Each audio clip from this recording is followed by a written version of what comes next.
canal Identidade Cultural tem a honra de apresentar Marcelo Girard. Seja bem-vindo, Marcelo.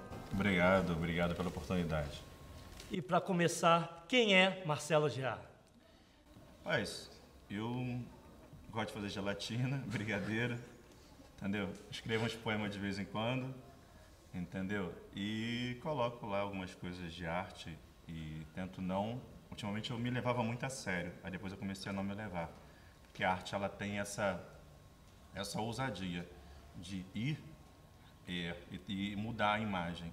Então, assim, a minha imagem por dentro é de uma pessoa muito cerebral, muito séria, dentro da arte que eu faço. E que não parece para as pessoas sempre é um motivo de deboche, de brincadeira, de sarcasmo, mas eu sei que no fundo é uma ferramenta que eu uso para mostrar a minha filosofia, a minha arte. Porque se eu fosse falar sério, ninguém ia prestar atenção na minha crítica, entendeu? Interessante. E fale um pouco das suas experiências profissionais. Eu comecei 16 anos, fazer um trabalho de poesia. Publiquei meu primeiro livro chamado Dente Cariado de Cristo. E esse livro eu publiquei, na época era um offset.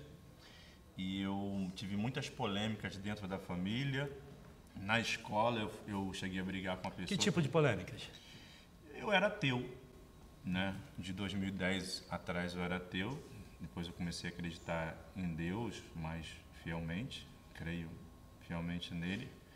E eu, como ateu, rebatia muitas coisas dentro do que tinha. Então, nesse meu primeiro livro, quando eu falava no título Dente Cariado de Cristo, e o cariado com I, não com E, cariação de advogado. Então, esse cariado gerava muita polêmica, porque o cariado é aquilo que não está bom nem está ruim, você pode tratar. E eu estava nesse processo de tratamento na adolescência. Então, em vez de eu beber, fumar maconha, eu escrevia poesia, entendeu? Eu tinha que fazer alguma coisa útil e também me desconstruir. Então, a palavra me servia para eu escrever e registrar aquilo, né? E não contar para ninguém. Como eu era ateu, eu contava para o papel, falando, não vai contar para ninguém. Então, era a minha maneira de ter Deus ali no papel comigo, entendeu? Sim. E, Marcelo, fale um pouco de você na área de marketing cultural. É um trabalho que, assim, gera um pouco de repercussão, de dinheiro, acaba ajudando alguns amigos meus. Mas o marketing, ele pega a tua imagem e, né, eleva para onde você quiser. Você pode pegar um cara que fala errado, barbudo, analfabeto, fazer ele presidente da República. O marketing faz isso. Né? Faz essas merdas, é verdade. Entendeu? É culpa do marketing, entendeu? Então, eu já fiz várias outras besteiras no marketing. Então, como toda profissão, tem um lado bom e um lado ruim, né? Então, o que acontece? E no marketing cultural, os artistas brasileiros ainda demandam muito dessa estratégia. Que é assim, olha, você tem esse livro, muda esse final para vender mais. Tenho medo de best-seller. Quando a pessoa fala, eu vou te dar um best-seller, eu falei, pelo amor de Deus, eu tenho um morro de medo, entendeu? Parece filme de terror. Então, eu tenho medo. Mas, assim, eu sei que o best-seller funciona e na cultura da literatura americana, como dos filmes, é tudo estudado. Olha, na música, 30 segundos depois você bota aqui um coral, aqui, ó, nesse final aqui muda o personagem. O artista brasileiro, nesse ponto do marketing cultural, de mudar, de fazer propagar o seu trabalho, ele tem medo. Ele é muito vaidoso nisso. Ele não muda um título, ele não muda o nome do personagem. É muito difícil o artista brasileiro ceder a essa estrutura profissional. Então, quando ele não sai dessa estrutura profissional desse marketing, ele é visto pelos outros países, não estou falando que é errado ou certo, é o meu ponto de vista, ele é visto pelos outros países como um artista não profissional, porque ele não cede a algumas determinações do mercado. Mas aí você me pergunta, mas aí tem que ceder ou não? Não é questão de ceder, mas é questão de que você tem que sobreviver, ou melhor, viver melhor da sua arte. Então, esse produto seu, você tem um livro, algum trabalho seu, ele tem que ser melhor apresentável. Porque eu falei assim, poxa, mas eu tenho uma oficina de carro e escrevo, nada contra, mas uma hora você vai ter que ser profissional daquela área, você vai ter que se posicionar e vender e, infelizmente, ter dinheiro com aquilo. Então, o marketing cultural ajuda nisso, entendeu? E na área de produção, como que você começou? A produção eu gosto muito, sempre produzi. Você, antes da entrevista, me perguntou, né? Ele estava me perguntando aqui, gente, né? Se era Girard ou Girard. Eu até falei, Girard é meio, né? Meio gayzinho, fica meio estranho, pessoal. E eu falo Girard. E o que acontece? Lá atrás, E eu com 11, 12 anos eu fiz um desfile de moda, porque não tinha ninguém. Na verdade eu queria pegar as meninas, né? Então o que acontece? Eu me meti, eu vou desfile, eu faço o desfile. E tinha uma menina muito bonita, 2, 3 meninas, eu falei assim, caramba, vou fazer. Então eu comecei fazendo 12, 13 anos esse desfile nessa escola particular. E gostei e fiz certinho, desfile por ali, entra por ali, pesquisei, não sei o que, não tinha internet, eu veio em livro, moda, tal, rosto, cara. Fui muito zoado pelos garotos, mas eles mal sabiam que a minha estratégia de marketing era outra, com as meninas, e funcionou. Mas ali eu gostei, e aí eu produzi um passeio de bicicleta 2 meses depois, com 14 anos, com um colega meu e tal. Aí depois fui produzindo evento, sarau, quer dizer, produzir para fazer para o outro, não só para mim. Quando você produz, não é só produzir meu trabalho, meu livro, meu vídeo. Aí essa arte do produtor vem o meu lado social, estou fazendo para o outro. Então, quando eu fiz televisão, quando eu fiz rádio, eu tive uma rádio na internet de poesia que eu fiz em 2007, foi a primeira do Brasil, aí só tocava poesia, entendeu? Então, quando eu fiz essa rádio na internet, quase ninguém tinha internet, e eu fiz para os outros, esquecia do meu trabalho, então eu fazia para os outros poetas, outros escritores, entendeu? E daí que veio a paixão pela locução? O locutor, a primeira vez que eu falei no microfone, que eu falei um poema, não foi num sarau. Foi dentro da Rádio Grande Rio AM em Itaguaí, com Carlos Branco, Rita Gemini e o Américo. E eu fui lá e falei, vamos lá ler um poema. Que eu me lembro assim, eu li. Eles pegaram a fita cassete e me deram gravar. E a minha voz estava grossa. Eu falei, o cara sacaneou, mexeu nisso aí, não é possível. Aí o pessoal, tua voz gosta de locutor, tal. E o Carlos Branco, grande radialista, trabalhei com ele numa peça de teatro depois do Eduardo Borsato, é um grande nome também que eu aconselho vocês a convidarem, se ele estiver disponível. E é um cara muito importante para a nossa cultura aqui na região. E o que acontece? Ali eu vi que, eu falei assim, caramba, e o Carlos Branco me atentou para isso. E eu estava desempregado, passou um tempo depois eu estava desempregado, estava 16, 17 anos, fui procurar emprego em lava-carro, não sei o que coisa. Aí tinha um cara falando na Casas Pernambucanas, antiga. Aí eu falei, cara, eu faço isso aí. Isso aí nem sabia o nome. Eu falei, isso aí, faz isso aí, cara, fala aí, porque eu fazia na festa junina. Eu comecei em festa junina, que eu adoro festa junina, que tem uma ligação com Girard francês, a festa junina, que eu me arrepiava muito, eu gostava da questão do folclore, que eu sempre fui apaixonado. Então as coisas foram acontecendo, muitas coisas para mim, porque eu absorvia muitas coisas, não é que você quer fazer muitas coisas. Eu falei, eu absorvo isso, fui absorvendo. E aí o produtor, quando faz isso, quando eu ajudava na festa junina, então eu fazia festa junina para todo o meu bairro, ali no bairro Ipiranga, em Campo Grande, então eu fazia para todo mundo. Quando eu trabalhava no social, no grêmio da escola, o lado de política, que eu gosto muito, eu fazia para todo mundo, o grêmio fazia, então sempre fazer pelo outro, entendeu? Essa que eu... E como surgiu o amor pela literatura? Gosto muito não de literatura, não, porque as pessoas falam assim, você tem que gostar de literatura. A gente se apaixona pelos personagens, pelas histórias, não propriamente pela literatura. Às vezes a pessoa fala assim, não, você tem que...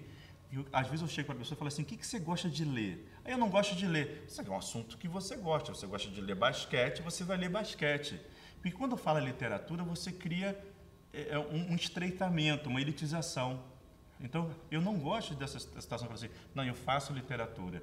Porque a pessoa pode ler outras coisas. Ela pode ler cozinha, gastronomia, entendeu? Assim, desde que ela lide com a literatura, eu te dizendo, eu entendi a sua pergunta, no sentido conceitual, que quando vai para a literatura, cria uma segmentação, uma elitização que não acontece e que não pode acontecer, porque senão a gente vai fazer arte igual antigamente. Aí tem a burguesia, os mecenas e os artistas, quer dizer, fica naquele mesmo nível. E não é para isso que a gente faz arte, né? E como você é engajado nesses eventos culturais, produção, e me fale um pouco na sua visão a questão dessas leis de incentivos culturais. A lei, como eu venho falando e prolatando e divulgando exaustivamente nesses anos todos, desde 1990 que eu publiquei meu primeiro livro, então, as leis, elas fazem com que o artista pense assim. É um antolho, mas um antolho bem gigante. É um antolho marítimo, digamos assim. O cara fica dentro do mar, crente que está tomando banho, crente que está se divertindo, mas tem as bordas ali que o governo determina. Você não pode passar daqui. Então, o artista, ele fica limitado perante as leis. O artista, pelo que eu saiba e conheça, e tem vários professores de História da Arte que podem estar vendo agora essa entrevista, ele sempre, a arte, combateu o Estado. Teve um embate, teve, sabe, o cutucou, o provocou. Que o artista provoca, eu gosto de provocar. Ou provocar o seu riso, o seu ódio. Eu não concordo com você, Gerard. Cara, isso é muito maneiro.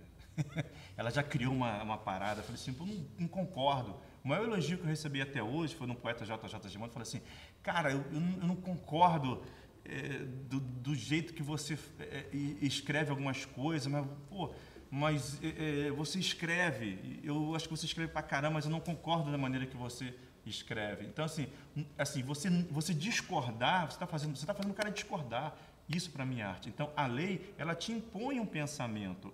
Você pensar antropologicamente, filosoficamente, o artista nunca precisou do Estado, nem do município, nem do federal, estadual, nenhuma. E agora a gente tem leis que o artista, que eu preciso, não tem um apoio cultural, não tem apoio do governo. Não precisa.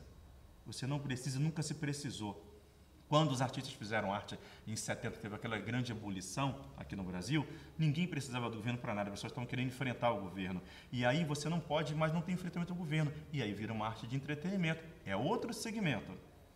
Eu continuo falando da arte do engajamento, continuo. Porque está fora de moda, já partiu. Eu falei, não, a arte ela tem que mudar. Você tem que olhar um quadro, olhar um pensamento e mudar. Quando eu escrevi para você, o Dente Cariado de Cristo, com os 16, eu falei assim, aí você teve dente cariado ou não teve?